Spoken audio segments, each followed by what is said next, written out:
Shabbat Shalom, my friends, especially to those who may be joining us via live stream. Welcome. We're so glad that you're with us. We're currently outside right now finishing up our pre-Shabbat Hanukkah celebration, and in just a few minutes we'll have the congregation come indoors and join us here in the sanctuary. So have no fear if you're watching out there on Facebook Live or YouTube Live or our streaming website. You're not in the wrong place. You're not here at the wrong time. We're just waiting for our Hanukkah celebration to wrap up, and then we'll come here into the sanctuary where we'll begin Kabbalat Shabbat. Glad that you're with us. Shabbat Shalom.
Yes, you picked up on that.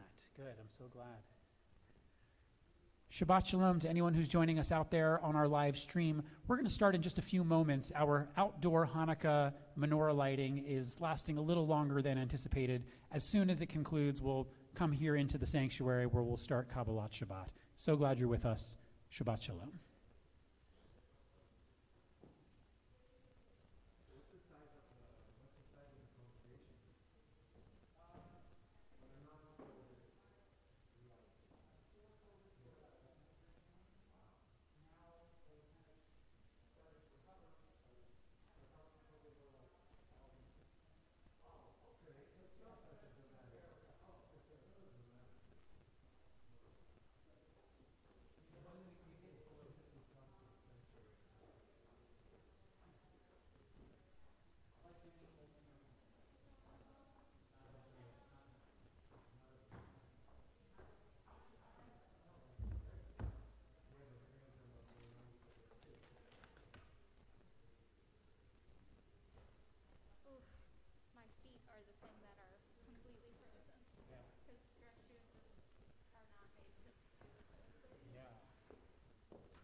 Formal suit, I wear gloves, and it's amazing how much less warm you stay in gloves. Well, and I work fingerless because of the iPad.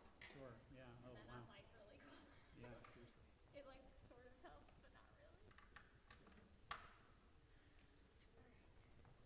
That's already on?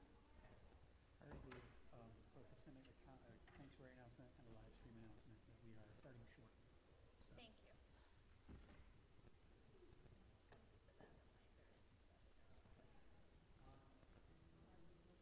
I don't think the Ball family is actually here.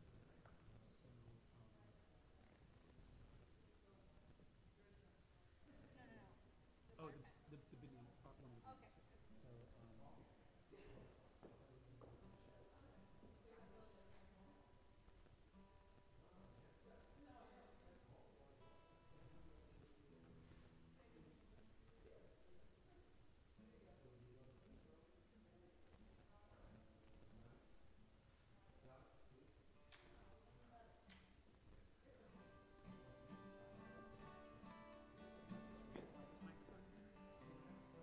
We're singing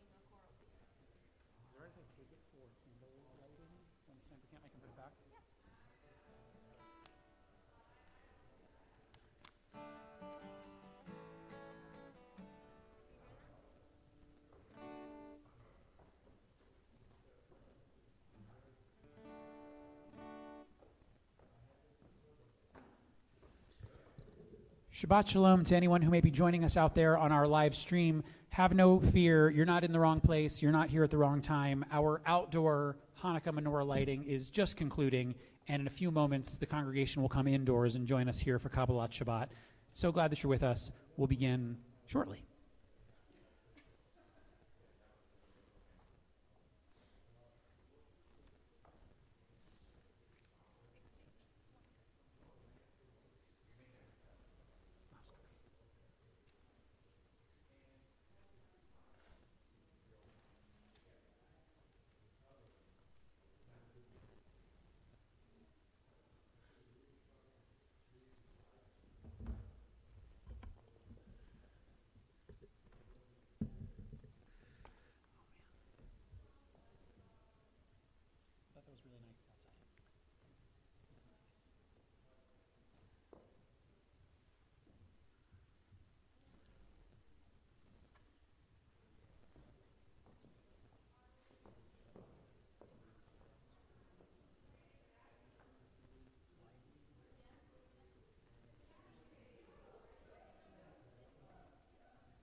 Really fun out there. Check some out. We've slotted you in for this part of the service. I do now. Okay. I have the list digitally. I have them digitally. I figured out.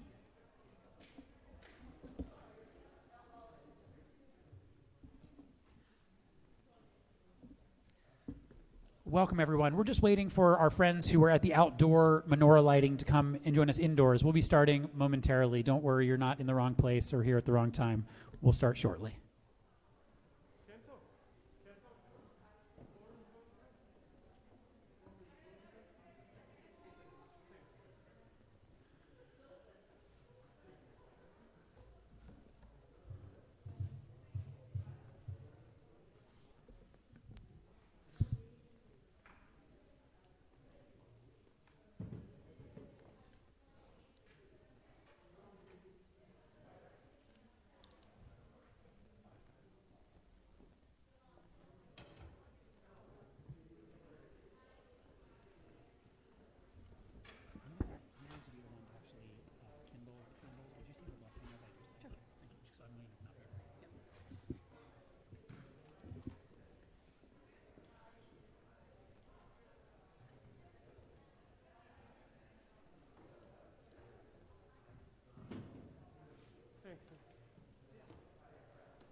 He's playing the guitar and the mandolin, I believe.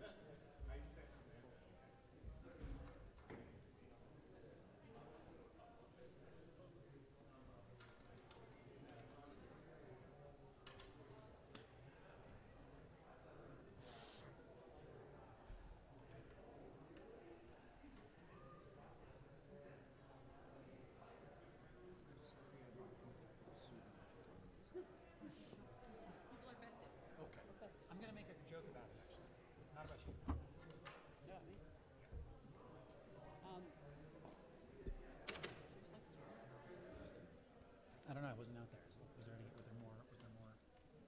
People were milling, but I didn't even know if they were going to come in. So then I came in, like, grabbing and stuff. Like, So then maybe. Well, it's a little warmer over here.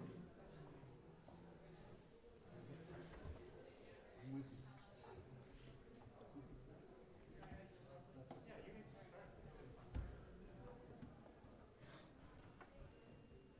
What are we doing? Like these lights. Yeah, sure. For Barclay. Yeah, because I'll be over there. Yeah. I know I said, like, oh, yeah. רציתי לספר סיפור.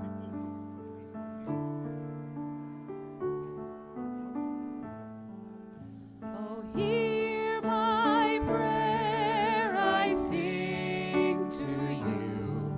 Be gracious to the ones I love, and bless them with goodness and mercy and peace. Oh, hear my prayer to you. Let us light these lights and see the way to you, and let us say Amen. Let us light these lights and see the way to you, and let us say Amen. Shabbat Shalom. Shabbat Shalom. It's so nice to be together here in the cozy indoors at Westchester Reform Temple for this Shabbat of Hanukkah. I'm Rabbi Daniel Reeser. This is Cantor Amanda Kleinman. We're also joined on the bima by Cantor Danielle Rudnizki, by Rabbi Jonathan Blake, and by Rabbi David Levy, and also by a whole host of musicians, by Pete Malinverni, our pianist and conductor, by Oren Nyman, Jerome Morris, and Idan Sondhaus, and also by our student cantor, Isaac Sonnet Asor. We come together on this Shabbat of Hanukkah, some of us having already been outdoors to light the Hanukkah menorah, and in a moment we'll kindle lights for Shabbat to welcome this sacred day of rest. And I'm reminded that on Hanukkah it's a time just to watch the candles slowly burn down and melt. May Shabbat be a time also where we're able just to melt, to let the world around us fade away, to find a time to relax into the people whom we love, into ideas that inspire us, and into the traditions of the Jewish people. Let's kindle now these lights for Shabbat.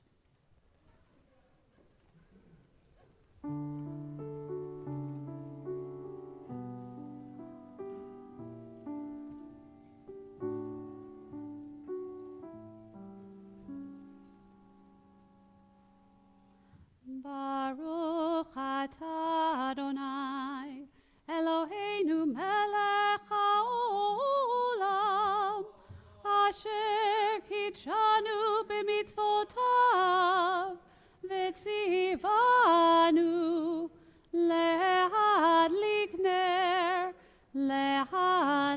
ner shel Shabbat.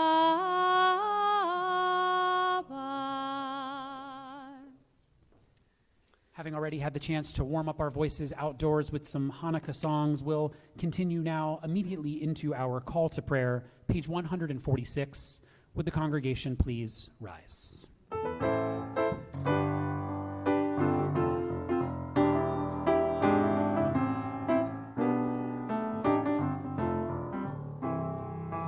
La la la la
Shema Yisrael, Adonai Eloheinu, Adonai Echad, Baruch Shem Kevod Malchuto Leolam Va'ed. We may be seated. Ve'ahavta et Adonai Elohecha bechol levavcha ubechol nafshecha ubechol meodecha ve'hayu hadvarim ha'ele asher anochi metzavecha hayom al levavecha Veshinantam levanecha vedibarta bam beshivtecha beveitecha uvlechtecha vaderech uvshochbecha uvekumecha ukshartam leot al yadecha vehayu letotafot beinenecha uchtavtam al mezuzot beitecha uvisha'arecha Leman tizkeru vasitem et kol mitzvotai vitem kedoshim lelohechem Ani Adonai Elohechem asher hotzeiti etchem me'eretz Mitzrayim liot lachem le'elohim Ani Adonai Elohechem. This morning, I had the great joy of getting to celebrate Hanukkah with one of our preschool classes with a group of 3-year-olds, and in so doing, got to engage in one of my favorite winter holiday traditions. I don't mean the bringing of light into a dark time. I don't mean the eating of a sweet treat, whether it's chocolate gelt or a candy cane. No, that one winter holiday tradition that unites people all around the world, the wearing of a tacky sweater. This morning, I put on my tackiest Hanukkah sweater with bright gold bands and big pictures of menorahs and dreidels all over it and all down the arms and went into this preschool class. I dressed up for Hanukkah. And as a cantorial colleague of ours says, the prayer on page 158, Micha Mocha, also dresses up for Hanukkah in that we sing it to a special Hanukkah melody at this time of year. Please join with me, page 158.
Page 160.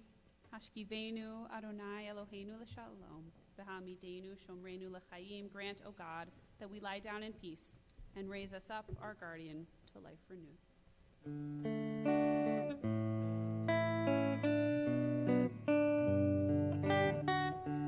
Hashkivenu Adonai Eloheinu l'shalom, v'hamidenu shomrenu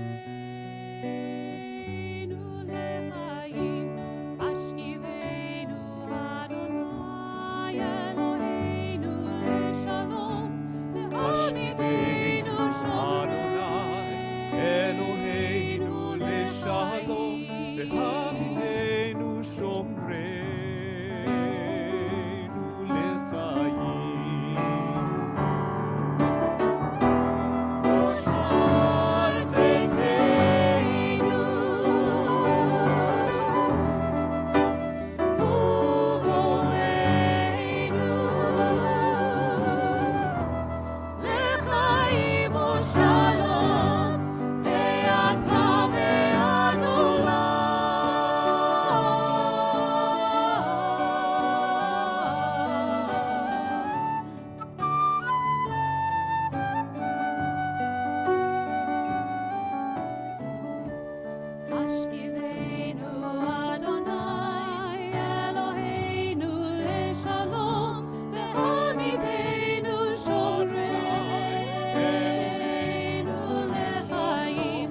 this evening, we will recite our Amidah silently. So we invite you now to take this time for your own prayers. If you'd like to pray the traditional words of the Amidah, those are found between pages 166 and 180, where you can just take a few moments for your own silent reflections, either standing or seated.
We celebrate so many gifts this evening for those who joined us outside. We celebrated the gift of our beautiful youth and adult choirs. We celebrate the gift of community. And as if we didn't already have enough gifts to recognize, we have yet another, and that is the beautiful music of our very own congregant Joan Ross Sorkin, who wrote the lyrics to the piece of music we're about to sing called Festival of Lights. She wrote it together with John Prestiani. Joan is a screenwriter, a lyricist, a librettist, and is currently working on some very interesting projects of Jewish interest. So I invite you, following the service, to ask her about those. And this is a piece of music that Joan wrote the lyrics for Hanukkah.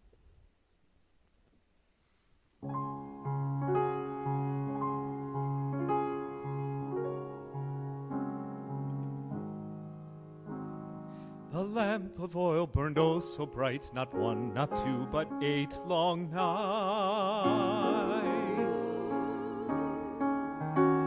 The lamp of oil burned oh so bright, the festival for lights.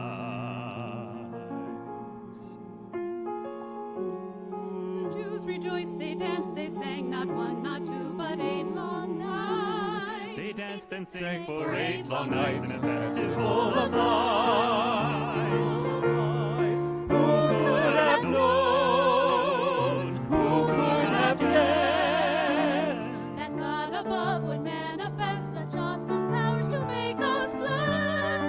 Miracle of light, a miracle of light. Who could have known we'd be set free? The Maccabees made history with faith and sword and bravery. They waged a fearless fight in a miracle of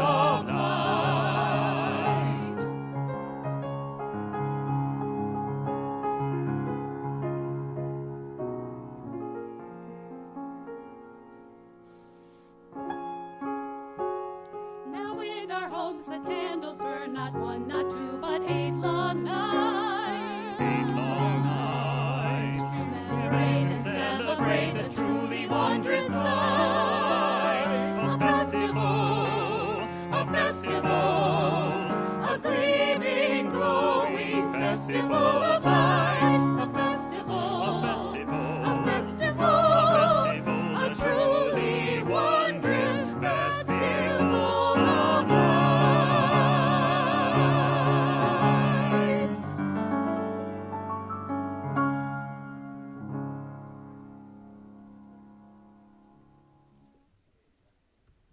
Yasher koach.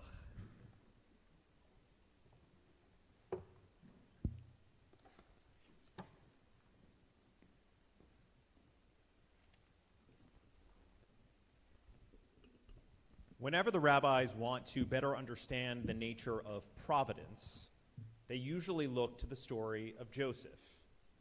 Providence is the fancy word that we describe the fact that God knows and plans for everything. For many of us, that feels oppressive. For myself, for me at least, I cannot imagine a world where God has planned out everything for me. But Joseph has absolute faith over and over and over again, whenever he's asked, that he is exactly where he is supposed to be when he is supposed to be there. And it made me think about an experience I had 20 years ago, where I was confident I was exactly where I was not supposed to be. I woke up in a Bedouin tent, cold, frustrated, and exhausted. I staggered onto a bus and promptly fell asleep. Shortly thereafter, we had reached a destination, the base of the Roman ramp that led up to Masada.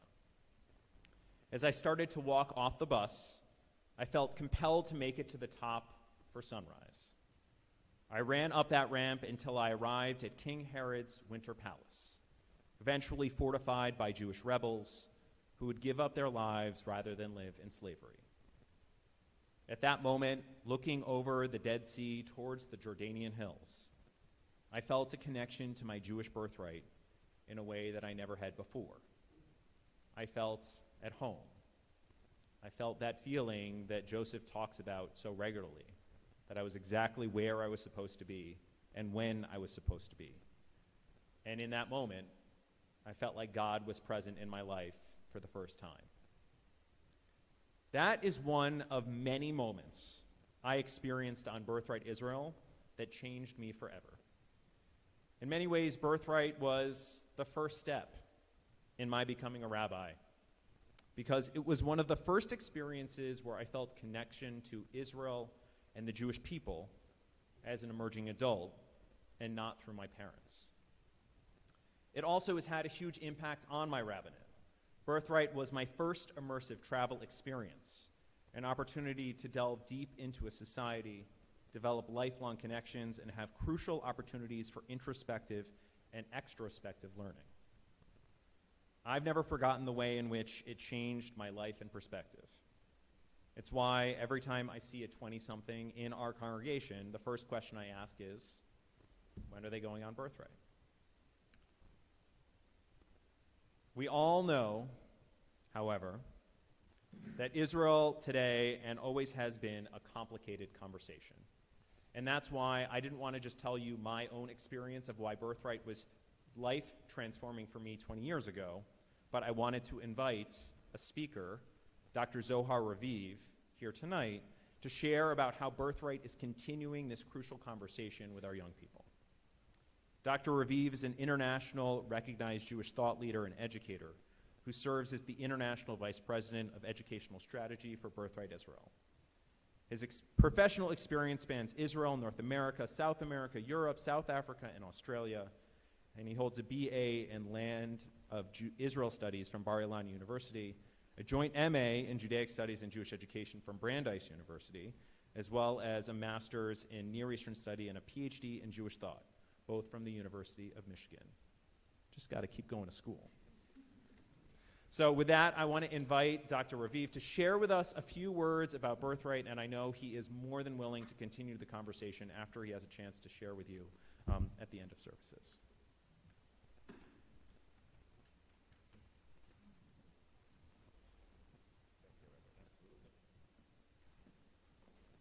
Shabbat Shalom, Chag Sameach.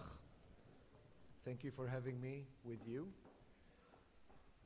And actually, Rabbi Levy's words were a fantastic segue for the next 10 or 15 minutes that I'll speak to you today.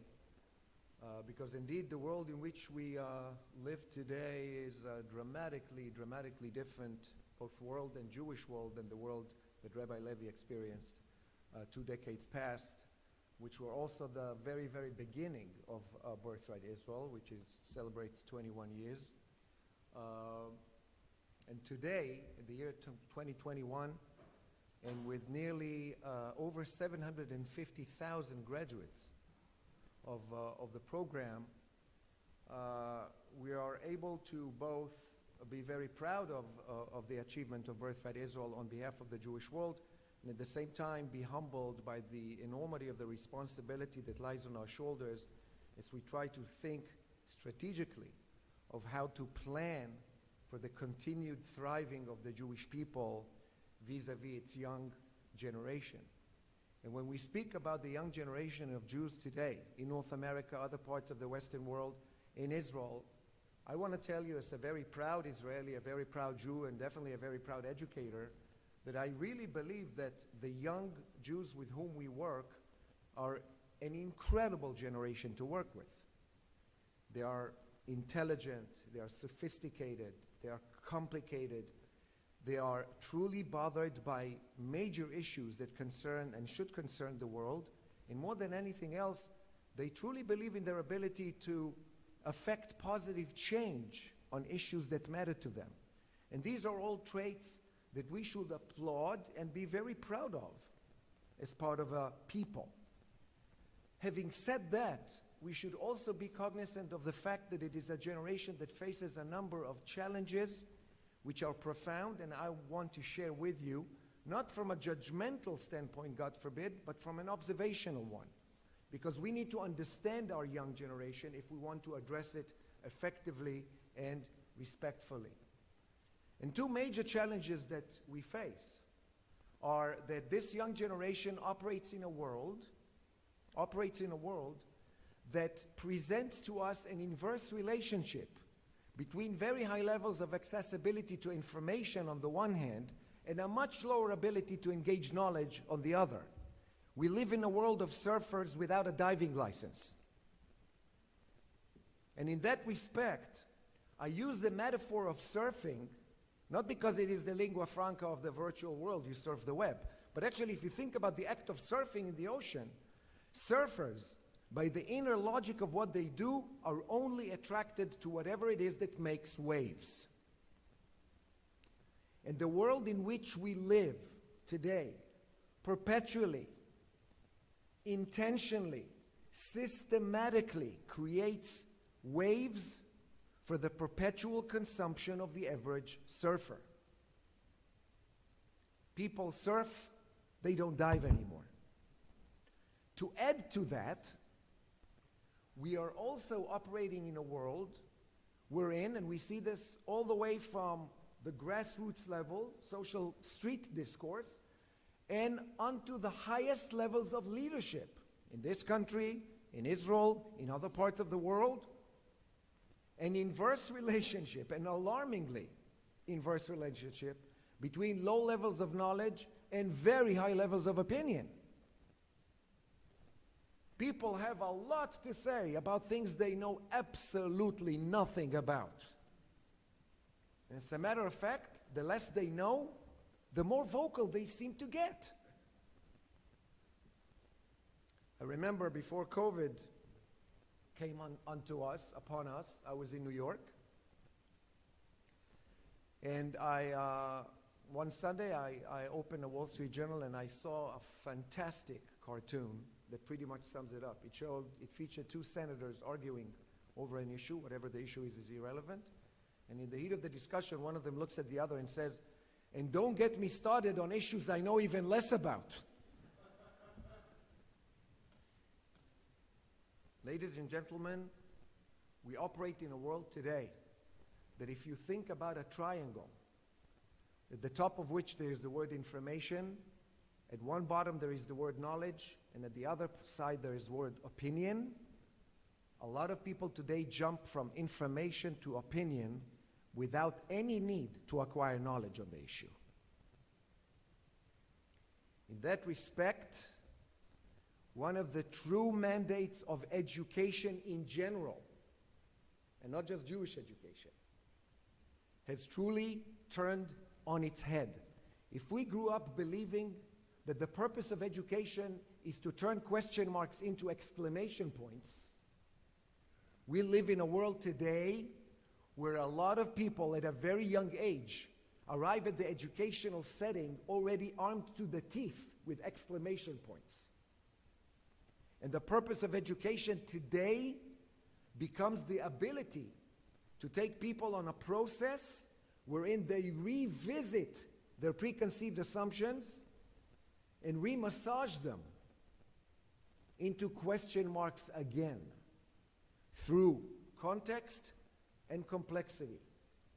Ladies and gentlemen, the currency of education in the 21st century is no longer content. For content, they have Google. They don't need me, they don't need you, they don't need anyone. What they profoundly lack is context and complexity. We engage people today who sometimes genuinely believe that one can sum up the human arena or complex historical events in 280 words or less on Twitter. And they lack the fundamental humility. The humility that comes with patience, where one understands that addressing or accepting or befriending ambiguity is a natural process of the acquisition of knowledge.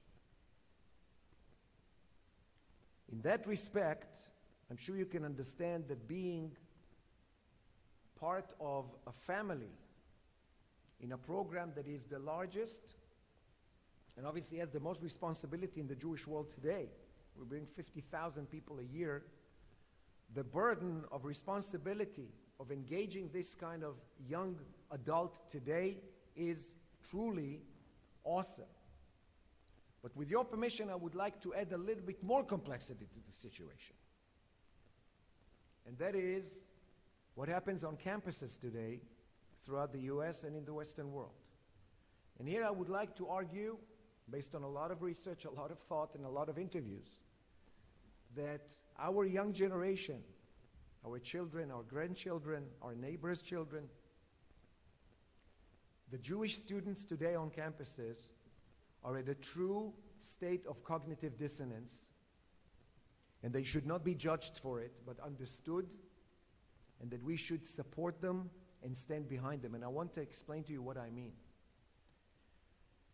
The socio-cultural and socio-political discussion, I'm not talking politics right now, the socio-cultural and socio-political discussion in North America and other parts of the world, this is not endemic to North America, I want to be very clear on this. But in North America, it's very prevalent, is what I call, we are now at the year of the underdog. And the year of the underdog is a year I'm saying, of course, metaphorically, it's an era that now seeks to identify, adopt, and work on behalf of long-lasting underdogs in the socio-cultural and political milieu in North America. In and of itself, it could be fantastic, and it may be fantastic. That's not the issue. The issue is that the Jewish student who is part of that narrative looks around them, and what do they see? They see a lot of young friends, African Americans, Hispanics, LGBTQ, people with disabilities, all of whom, or many of whom, are engaged in bettering the situation of their own minority as a disenfranchised minority. And it makes sense, because in the mind that they've been disenfranchised for many times. So you look at the African American minority, if you look at the Hispanic minority, if you're active on their behalf, it makes sense because they've been disenfranchised. And then the Jewish student, and I'm doing it in very broad strokes, look at themselves. The Jews are the single smallest minority in this country who nonetheless are perceived as members of the so-called white privileged majority. And as such, the Jewish student cannot fit into that socio-cultural narrative. So what happens in result? And I'm not getting into politics. This is all from an educational standpoint. What happens in result are two things.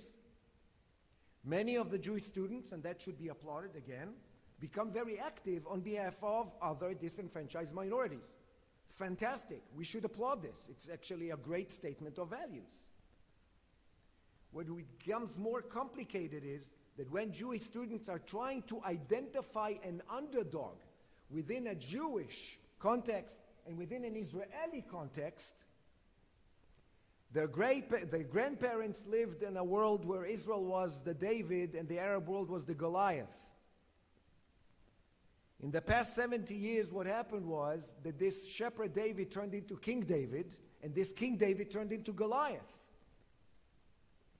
So in many ways, the evolution of Judaism and the evolution of Israel are now at odds with the trajectory of the socio-cultural narrative in this country. And that's why, for many Jewish students who are trying now to fit in based on genuine values, the only underdog that they can identify within that kind of context are the Palestinians. Now again, I'm not getting into politics. It's not whether it's right or wrong. It's just that a lot of the times this affinity is not necessarily based on knowledge, and it's definitely not based on context or complexity. The nature of socio-political discourse on campuses today, and I'm telling you this as someone who was a professor at Oberlin College, quite a laboratory of interesting exchanges of ideas, let's put it this way. The nature of the socio-cultural and political discourse on American campuses today. Campuses were supposed to be the bastions of intellectual integrity, of emotional maturity, of the ability to celebrate ambiguity, acquire wisdom. In many fronts, what our Jewish young adults are facing today is what I call junk food for thought, served on a cheap platter, colored only black and white. You're either right or you're wrong. And if I identify you as wrong, I will do everything within my power to completely obliterate you, cancel you, and remove you from my standpoint or from my viewpoint. Now, we are all part of a family here. We're Jews. And one thing that I always remind people is that for the Jewish people, unity among Jews has always been a value. Uniformity between Jews has never been a value. So when people talk to me about I disagree with one another, I say, chill, you're not that original. Relax. And I challenge them. I say, please go and search the ancient Jewish bookshelf from antiquity until this very day. And here I'm challenging our distinguished rabbis here as well. Find me one book in the entire arsenal of Jewish literature. One book, find me, that was written by 10 rabbis who agreed with one another. You know why it was never written? Because it's boring. Difference of opinions has always been the fuel that ignites Jewish life. Judaism is not afraid of difference of opinions at all. Bring it on. What Judaism is petrified of is not difference of opinions. It's indifference.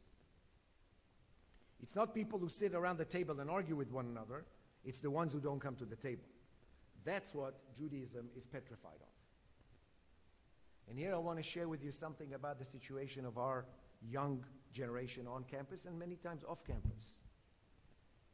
The good news is that an overwhelming majority of our young students on campuses do not take active part in this cacophony of rubbish. They don't take active part in it. However, and that's what we should concern ourselves with as a community, this silent majority starts to increasingly feel as a silenced minority. And that's where things are becoming dangerous. And that's when discourse is governed by the most radical on all sides. Radical voices on all sides who preach for equality of opinion and equality of voice, so long as said opinion and voice match their own. Hypocrites. People who call themselves liberal on all sides and open-minded, but apply fascist doctrines for anyone who disagrees with them. Hypocrites. The problem is, of course, how do we address this silent majority and allow them, and that's what Birthright Israel is doing very effectively. How do we allow a young generation of Jews to have spaces that are both safe to voice one's opinion, but also brave to explore voices of dissent without the fear of being canceled, without wanting to run out of the room because you have nothing to do with the other? In other words, Birthright Israel is becoming a social agent of positive disruption. This is what young Jews need today, in my opinion, more than anything else. They don't need to learn about another date or who sat on Temple Mount first. That's not the issue here. In many ways, and I wrote a whole piece about this, the issue is not the issues, but rather the dramatic collapse in our ability to discuss them. And that's what young Jews need. They need landscapes and spaces where they can actually talk about these things intelligently and not just skip from one wave to another in fear of being canceled or shy away from social events because of their Jewish identity or because of their affiliation with Israel. I want to conclude by telling you a few things. First and foremost is that the way we try to present Israel to our young Jewish adults who come to experience Israel with all of its complexity, with all of its assets, with all of its challenges, is a very simple yet profound premise. Israel was established as a state of ideals, not an ideal state. So let's get rid of that misnomer of ideal states. There isn't such a thing. Last time I checked, the United States of America is also not an ideal state. And no other place on earth. So let's get rid of that point. Second, education. The mandate of education is not to teach people what to think. That's not education, that's manipulation. That's demagogy. That's propaganda. It's not our business to teach people what to think. They can think whatever they want.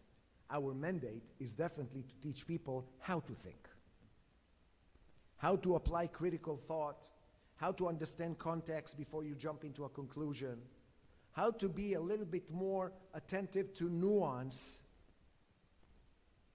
and befriend ambiguity. Whenever I speak to the hundreds of tour educators who lead birthright trips, I tell them very simply, if any participant leaves after 10 days with us, when they go on the airplane again and they look through the window at the tarmac at Ben Gurion before they depart back to New York, if they look through that window and reflect on their 10 days with us and they say, you know what, after 10 days with Birthright Israel, I finally get it. I finally understand what it means to be Jewish. I finally understand what Israel is all about. We failed miserably. Because any notion that you can actually sum up Judaism or Israel in 10 days must be manipulative. Either that or that you're an idiot. A sign of success is for a student to leave after 10 days and say, you know what? I finally understand how hard it is to understand. I finally understand how hard it is to understand. And the last thing I want to say is that our young generation needs to hear a very strong, clear voice of support and a voice of unity from the Jewish community. Again, not uniformity, but unity. Our purpose today is to transform Jews by birth to Jews by worth. People who feel not only comfortable in their Jewish selves, but proud to be Jewish, irrespective of the challenges that come with that. That's a good thing. Challenges are good. But we need to be able to come together as a community. Not only behind Birthright Israel is a major, major asset for the Jewish people, but it's a message to our young generation that says, we are with you, we are behind you. And yes, there are going to be challenges along the way, but the non-uniform nature of the Jewish community will not affect its unified nature. That's a call not only to the young generation, but also to us, because we're also affected by this kind of climate. So in conclusion, I just want to tell you that in the last 2 years, since the pandemic started, you can imagine that Birthright Israel, in 2 years we brought 4,500 participants to Israel, which is pretty much what we bring in 3 months on a regular year. But we did bring 4,500, which is in and of itself a little Hanukkah miracle in this kind of reality. But I want to assure you that with your support and with the support of the Jewish community worldwide, and support has many, many, many levels and many, many faces, Birthright Israel is ready to reignite its engines, full thrust ahead, the minute the borders open and once we get our operational permission to do so. And I assure you, I want you to know that we will do everything within our power to tackle these challenges. And with your help, I'm very optimistic that we will emerge not only triumphant from this effort, but actually be able to meet here in a couple of years and give you much, much better news about the envisioned trajectory of young Jewish adults. Chag Sameach and Shabbat Shalom.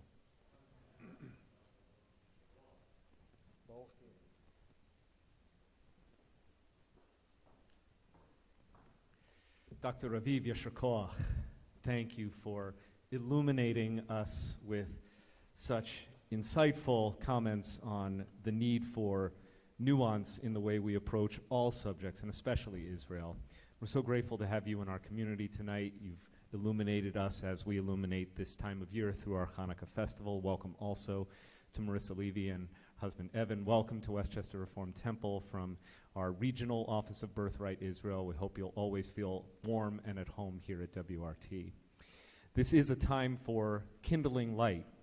We have been illuminated in wisdom, and now we have the power to be a candle, bringing our warm glow to people in need of healing.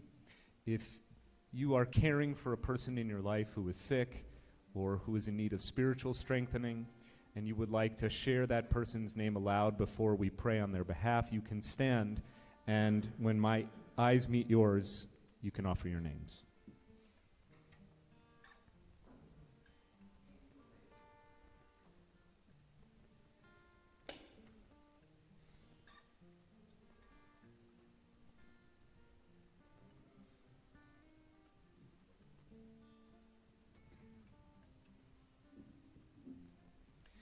And our congregation tonight also prays for Chuck Satcheloff, David Goldberg, Herschel Ben Sara, Sarit Batilana, Yitzchak David Arya Ben Fega, Avram Ben Miriam, Rachel Bat Chava, Yitzchak Halevi Ben Sholem, Elizabeth Hartz, Barbara Feldman, Bob Zagoria, Tony and Gina DeLappa, Mark Sosnowitz, Matthew Atwood, Stephen Bleckman, Linda Glucksman, Gloria Byron, Joyce Rowe, Jonathan Pasternak, Anthony Bartolomeo, Anthony and Elizabeth Danker, Mordechai Ben Yaakov, Deborah Kapnick, Nicole Shusi, Neil Glasgow, Leah Greenspan, Andrea Reiner, Masha Batsora, Aviva Tzila Bat Esther Bela, Jeffrey Millman, Ken Master, Libby Corona, Chava Batsara, Eliyahu Chaim Ben Fredel, Sheila Fried, Malka Tzipora Bas Rachel, Tamar Bat Malka, and Heschel Meir Ben David Chana.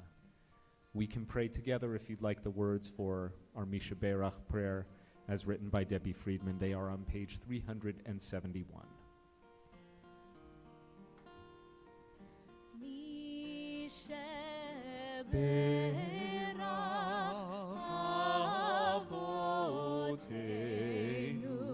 Mekor habracha leimotenu. May the source of strength who bless the ones before us help us find the courage to make our lives a blessing. And let us say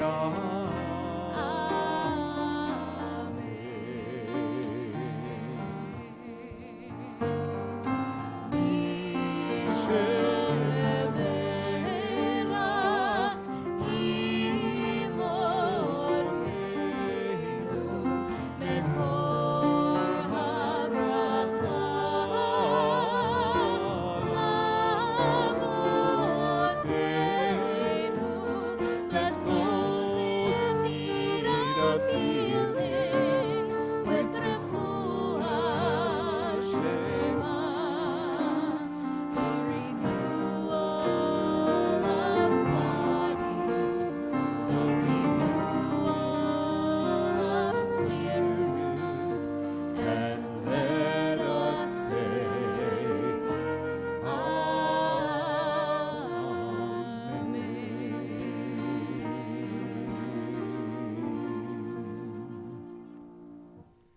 Let's rise for Aleinu, page 586.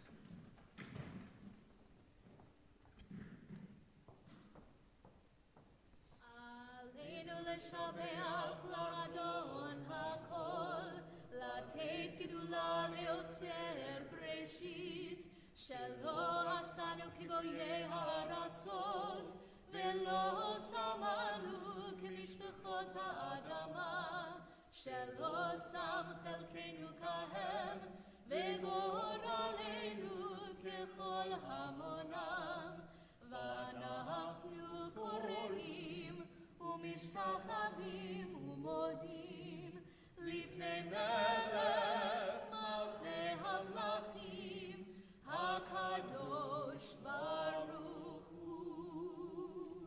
ונאמר והיה אדוני למלך על כל הארץ ביום ההוא, ביום ההוא יהיה אדוני אחד, ושמו, ושמו, ושמו אחד.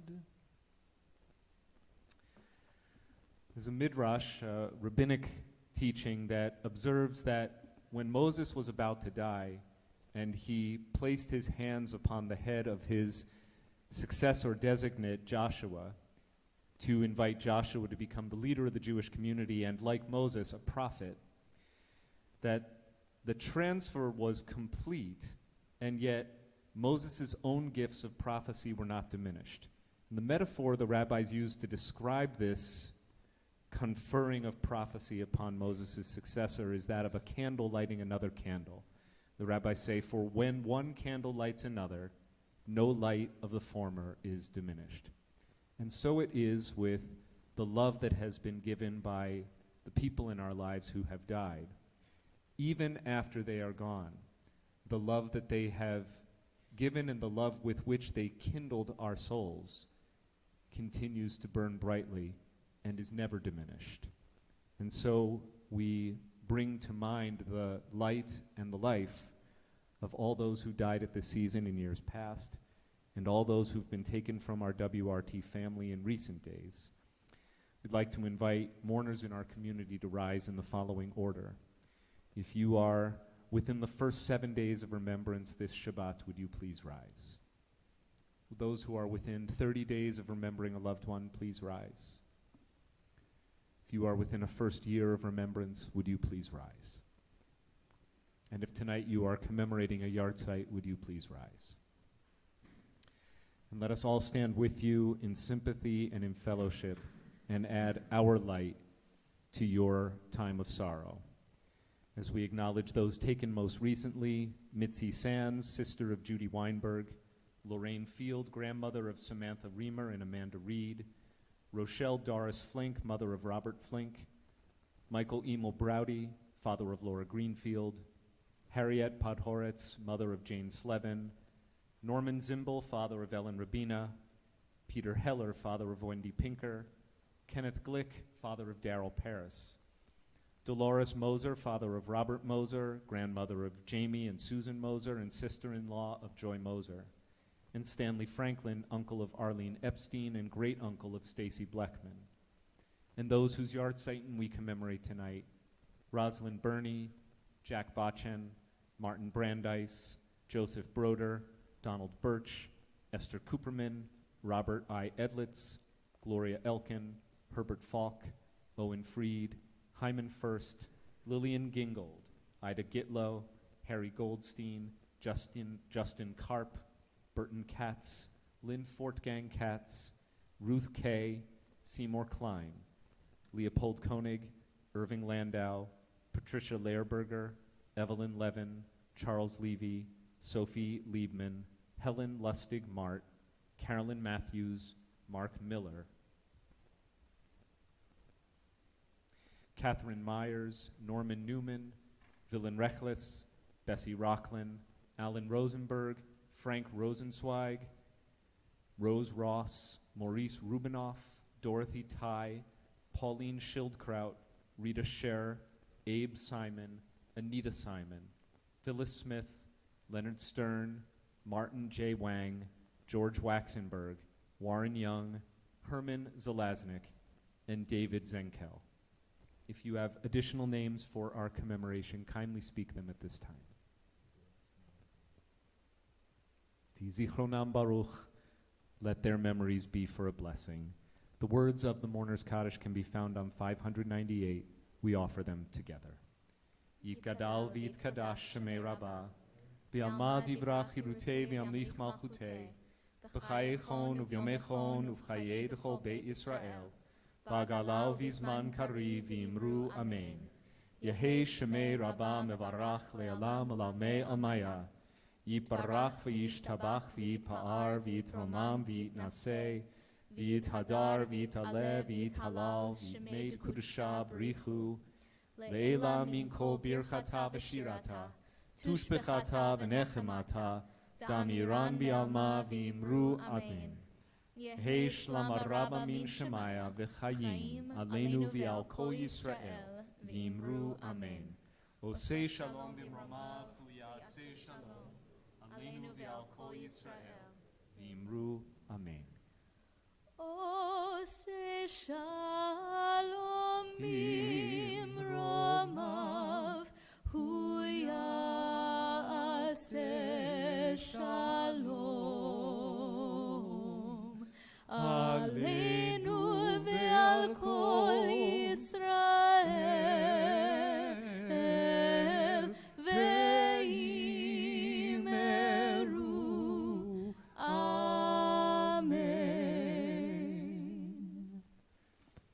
Once again, it's a pleasure to wish you Shabbat Shalom during this Shabbat that falls during Hanukkah, or what we affectionately at Westchester Reform Temple sometimes call Fire Hazard Shabbat.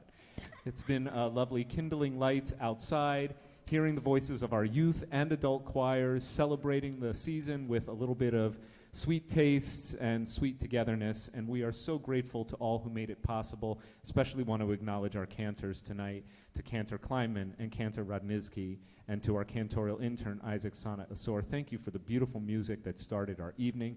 Thank you for the beautiful music that enhanced our evening. To you, Pete and Jerome and Oren and Idan, and also Caroline, Isaac's wife, on flute from earlier. We also want to acknowledge the beautiful music and the gift of composition that was brought to us by Joan Sorkin, our congregant. Thank you for lifting up this Festival of Lights. We also acknowledge with gratitude our greeters tonight, Donna Sherry, and I think that's you, Freddie Finkelstein, behind the mask. Do I have that right? Yes. Thank you, Freddie. It's great to see you. Shabbat Shalom and Chag Sameach to both of you. Tomorrow morning, please join us for either or both Torah study online at 9 a.m. or sharing Shabbat right here in person. Beidam Sifriya, in person. Please wear a mask and be vaccinated if you're an adult. 9 a.m. 9 a.m. for sharing Shabbat. At 10 a.m., the congregation will celebrate the B'nai Mitzvah of twin brother and sister Jacob and Rachel Bar, and Mazel Tov to the Bar family. And in the afternoon at 5 o'clock, we will celebrate on our Bima the Bar Mitzvah of Gavin Wellen. Mazel Tov to Gavin and the Wellen family.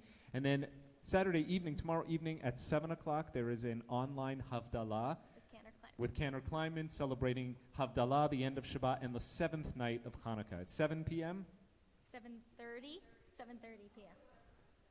Great. Okay, so tune in to your Westchester Reform Temple weekly e-blast, our newsletter that comes out every Thursday. Will the congregation please rise? We're going to sing words that are taken and adapted from the Haftarah for the Shabbat of Hanukkah from the prophet Zechariah, who envisions a great lamp lit up all bright and the voice of God proclaiming these words. Lo v'chayil velo bakoach ki im beruchi ne'um Adonai. Not by might, not by power, but rather by divine spirit. That's the way we prevail. That's the way we bring holy light into our lives and into the world, a world that is dark and needs our light. Not by might, not by power, but by spirit alone shall we all live in peace. After our service, we clergy would love to greet you, but we're going to take the liberty of doing so outside so we can unmask and greet you for Shabbat and Hanukkah. So before we sing the song, we need to learn the special claps that go with it. So you guys can all join us on that. 1, 2, 3, 1, 2, 3, 1, 2, 3. I like to live in America. That's it. 1, 2, 3, 1, 2, 3, 1, 2, 3.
Hanukkah Sameach, Shabbat Shalom.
Okay, I'll see you at home.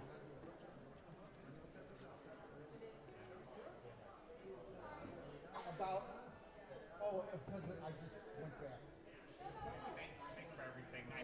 I know there was like a million moving pieces, and you made this so smooth. Thank you. Plug in the guitar.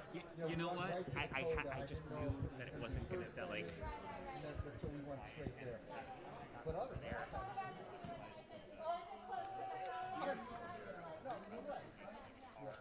And like.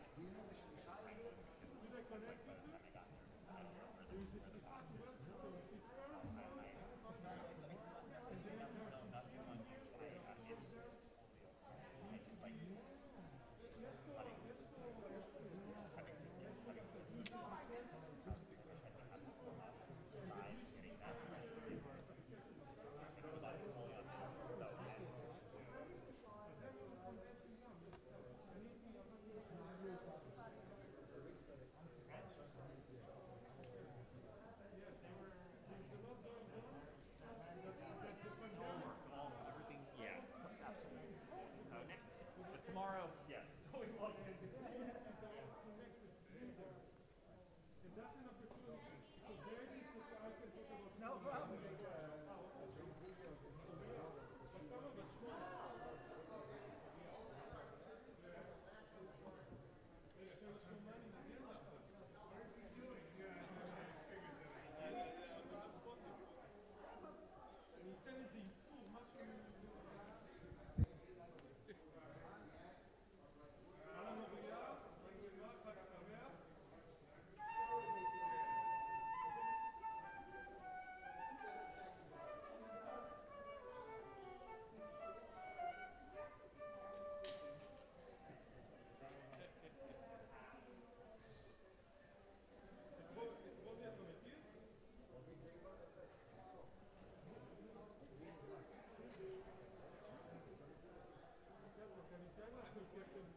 Bye-bye.